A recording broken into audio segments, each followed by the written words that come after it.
Welcome to our tutorial on how to mute message sounds on WhatsApp, updated for the latest version on Android devices.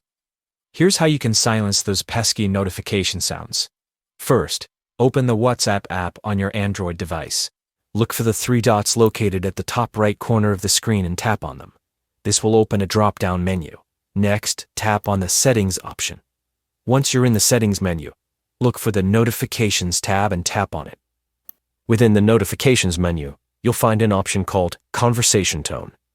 Simply tap on this option, and you'll be able to turn off the sound for incoming messages. And there you have it. By following these simple steps, you can now enjoy a peaceful messaging experience on WhatsApp without being constantly interrupted by notification sounds. So, go ahead and give it a try on your own device.